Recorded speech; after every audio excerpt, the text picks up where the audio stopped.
നമസ്കാരം. ഇന്ത്യയിലെ പല സംസ്ഥാനങ്ങളിൽ ഗവർണർമാരുടെ കാലാവധി 5 വർഷമാണെന്ന് ഒരു ഭരണഘടനയിലും, അതായത് നമ്മുടെ ഇന്ത്യൻ ഭരണഘടനയിൽ പറയുന്നില്ല.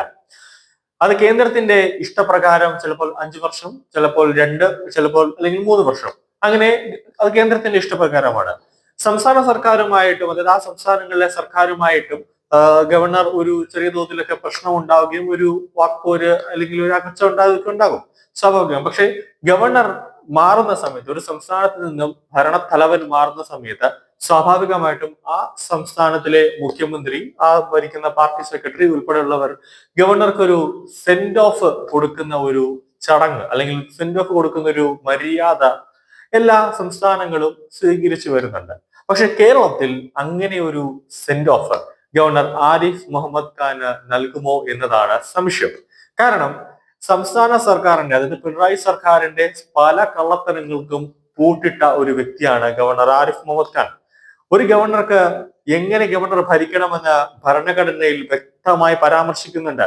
ഗവർണറുടെ ജോലി നിയമസഭയിൽ നയപ്രഖ്യാപനം തുടങ്ങുമ്പോൾ മാത്രം കോട്ടും സൂട്ടും ഇട്ട് പോലീസിന്റെ എസ്കോർട്ടിൽ വന്ന് ആ മന്ത്രിസഭ കൊടുക്കുന്ന ആ നയപ്രഖ്യാപന പ്രസംഗം മാത്രം വായിച്ചിട്ട് തിരികെ രാജ്ഭവനിലേക്ക് ചെന്ന് AC റൂമിൽ ഇരിക്കുകയല്ല ഒരു ഗവർണറുടെ കർത്തവ്യമെന്ന് ഭരണഘടനയിൽ അടിവരയിട്ട് പറയുന്നുണ്ട്. ഭരണത്തലവനാണ്. ഒരു സംസ്ഥാനത്ത് എന്തെങ്കിലും ഒരു ക്രമസമാധാനം ഉണ്ടായാലോ അത് അറിയിക്കേണ്ട രീതിയിൽ, അതായത് കേന്ദ്രത്തെ ആണെങ്കിൽ കേന്ദ്രത്തെ അത് അറിയിക്കണം. സംസ്ഥാനത്ത് ജനങ്ങൾക്ക് എന്തെങ്കിലും ബുദ്ധിമുട്ടുണ്ടെങ്കിൽ അത് പെട്ടെന്ന് തന്നെ ആ ബുദ്ധിമുട്ട് മാറ്റിക്കൊടുക്കേണ്ട ഉത്തരവാദിത്വം സംസ്ഥാന ഭരണത്തലവൻ എന്ന നിലയിൽ ഗവർണർക്കുണ്ട്.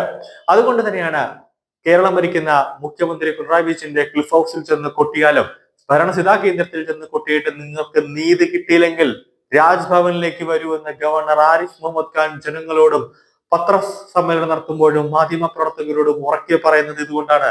നിങ്ങൾക്ക് നീതി കിട്ടിയില്ലെങ്കിൽ എന്റെ അടുത്ത് വരൂ, നിങ്ങൾക്ക് ഞാൻ നീതി വാങ്ങിച്ചു തരാമെന്ന് ഗവർണർ പറയുന്നു.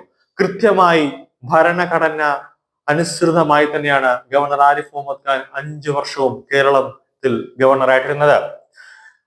സംസ്ഥാന സർക്കാർ എന്ത് പറയുന്നതോ അതുപോലെ ഒപ്പിട്ട് കൊടുക്കുന്ന ഒരു ഡമ്മി ഗവർണറായിട്ടല്ല ആരിഫ് മുഹമ്മദ് ഖാൻ കേരളം ഭരിച്ചത് എന്നത് യാഥാർത്ഥ്യമാണ്. SFI എന്ന നരാധമന്മാരായ കുറച്ച് വിദ്യാർത്ഥി സംഘടനകൾ എന്ന് പാർട്ടി അവകാശപ്പെടുന്ന ഒരു കൂട്ടം ലക്കും ലഗാനും ഇല്ലാത്ത വിദ്യാർത്ഥികൾ, കുറച്ചുപേർ അതിൽ ലഹരി വസ്തുക്കളിൽ അടിമയായിരിക്കുന്ന വ്യക്തികൾ, എന്ത് പോലീസ് കേസ് വന്നാലും പാർട്ടി നോക്കിക്കൊള്ളുമെന്ന് AKG ഭവനിൽ ഇരിക്കുന്ന കുറെ നരച്ച അപ്പൂപ്പന്മാർ പറയുന്ന, കുറച്ച് കളവന്മാർ പറയുന്ന കാര്യങ്ങൾ കേട്ട് വഴിപാടും വെട്ടുകത്തിയും ചുറ്റുകല്ലും എടുത്തുകൊണ്ട് തല്ലാൻ ഇറങ്ങുന്ന ഒരു കൂട്ടം ആളുകൾ, കൂടാതെ പൂച്ചട്ടി പ്രയോഗവും എടുത്തുകൊണ്ട് രക്ഷാപ്രവർത്തനത്തിന് ഇറങ്ങുന്ന DYFI എന്ന കുറച്ച് നരാധവന്മാർ, ഇവനെയൊക്കെ പൂട്ടാൻ ഗവർണർ ആരിഫ് മുഹമ്മദ് ഖാന് കഴിഞ്ഞുവെങ്കിൽ അടുത്ത ബീഹാറിൽ നിന്ന് ഇങ്ങോട്ടേക്ക് പത്മനാഭന്റെ മണ്ണിലേക്ക്, അനന്തപുരിയിലേക്ക് വരുന്നത് അതിനെ കാട്ടി അപകടകാരിയാണ്. ഗവർണർ ആരിഫ് മുഹമ്മദ് ഖാൻ ഒരിക്കലും ഒരു BJP വ്യക്തിയല്ലായിരുന്നു, ഒരു സംഖ്യയല്ല. പക്ഷേ ഇങ്ങോട്ടേക്ക് തിരിച്ച് തിരുവനന്തപുരത്തേക്ക് വരുന്ന വ്യക്തി തികച്ചും BJP RSSന്റെ പുത്രനാണ്. കയറി അങ്ങോട്ട് ചെന്നാൽ അടിച്ച് ചെവിക്കുറ്റി പൊളിക്കും.